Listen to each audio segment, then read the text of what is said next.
Hello, everybody, and welcome your host Ram Des on Saturday, the 22nd of October. Firstly, a big apology for all my dear cricket fans and subscribers of Cricket Happenings. I promised you all that I would be coming and doing all the matches on the World Cup. But as I'm extremely sorry, friends, as you know, it's very difficult to juggle things when you are actually, working somewhere. It's not easy because, as you know, that's the bread and butter of the family. So I could not. So I do apologize for that. But I'm sure you would have been looking at my Twitter pages, the tweeting that I've been doing on cricket on the World Cup and yeah, that's something that you could go for. And I'm sure there are a lot of people who are on Twitter actually connecting to me. Well, on this cricket show, as you know, the ICC T20 World Cup, the qualifiers are all over. The four qualifiers for the ICC T20 World Cup in Australia have been, it has been Sri Lanka, who were upset by Namibia, but they came up trumps and it was expected. But the shocker, the bigger shocker, was the two-time world champions, the West Indies, being put out of the tournament by Zimbabwe. And that was a big, big thing. And one really feels sorry for the West Indies, who have been having a big history in T20 World Cup. They won the 19. Oh, sorry, I can't go back. I mean, that was the ODI, but they have, we know that they were two-time champions. So it's a big pity, according to me. Feel very sorry for the West Indies, but also happy on the same token for Zimbabwe, for the first time have made it to the second round of the T20, the first time ever in the T20 World Cup history of Zimbabwe that they have gone into the second round. They've reached the Super 12s. So congratulations to them. And Namibia, even after upsetting Sri Lanka, they could not get into the Super 12. And it was Netherlands who have entered the Super 12. So the four teams being Ireland, Netherlands, and Ireland will be very happy with that effort. So Ireland, Netherlands, Zimbabwe, and the Sri Lankans are the ones who have joined the other groups. And today, the real World Cup proper has started. We are into the Super 12 today, and it was the first game which was held by host Australia, and they were taking on their Trans-Tasman neighbors, New Zealand. And I have to tell you, its history has been made here because in 2011 was the last time when New Zealand beat Australia in Australia in any match. And that really comes as a big surprise that it has taken 10 years, more than 10 years, for New Zealand to put it across Australia. And what a win it was. It was their highest ever margin of victory over the Aussies in a T20 World Cup match. And that was by very, very huge margin. So definitely full credit to the New Zealand, which I'll be talking about. New Zealand won by a massive margin of 89 runs. So that really tells you as to how good the Kiwis have played, which I'll be talking about. So it's a big disappointment for the Aussie fans, definitely in the first game of the Super 12 in the ICC T20 World Cup, just played at the SCG at the Sydney Cricket Ground. A huge disappointment for the Aussie fans. They have not started on the right foot.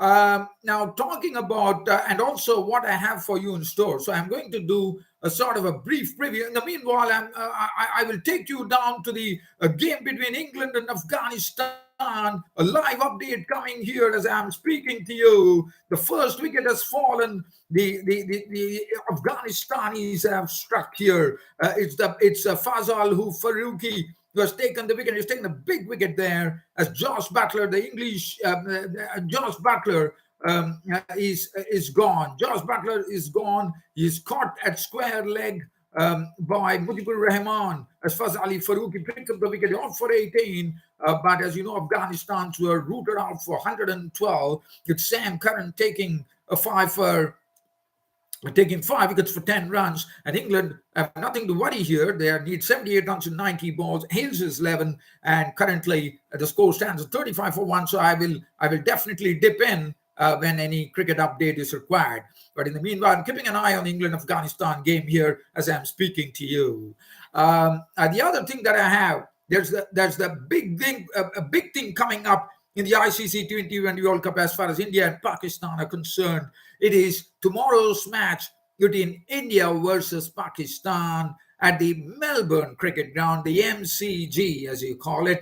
And that is something I'm going to do a brief preview. Now, this was a preview that I'm doing. The reason being that one of my very avid cricket fan of Cricket Happenings has requested me to go and do a brief preview, and I promised them and my friend, I am keeping up the promise today on this Cricket Happenings show. I will be doing the preview of India versus Pakistan, and what a game that is going to be. It's going to really cause some a real electricity out there when India and Pakistan would be playing. There is a bit of forecast for rain at the Melbourne Cricket Ground, which is unfortunate, but I'm told that things are getting, it was a bleak a bit. The latest forecast says that definitely the weather is probably getting a bit better, and that's good news. But as I said, it's electricity out at the centre tomorrow at the MCG in the Melbourne Cricket Ground when India take on Pakistan.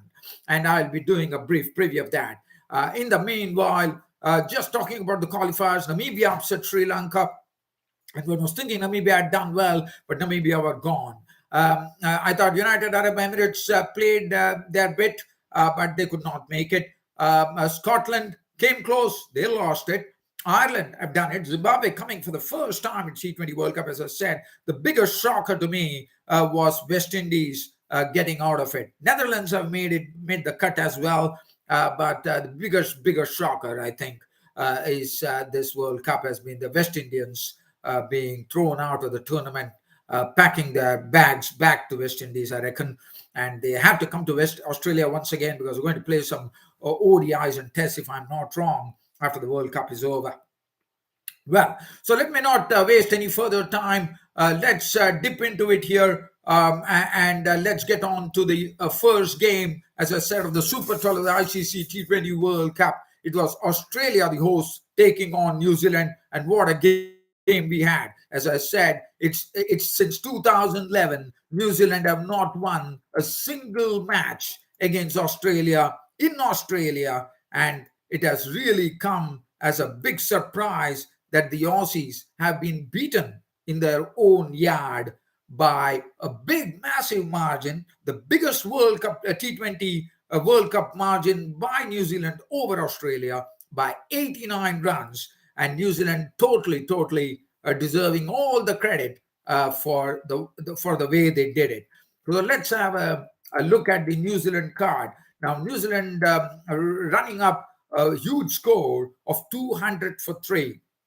Now, they had a bit of a real spark at the openers, and I'm sure Mitchell Starc was, if you look at the bowling of Mitchell Starc was really taken to the cleaners today, especially the young opener, the Finn Allen, the fearless opener, who for him does not make any difference whether it is pace or spin. He's going to tonk you, and that's what he precisely did. He really went hammer and tongs on the Aussie bowlers, especially he really took good care of Mitchell Starc as he put him over the pickets, and also Josh Hazlewood as well. If you look at Finn Allen, what a knock that was. I mean, in the power play, in 4.1 overs, the New Zealand score read 56, with Finn Allen's contribution being 42.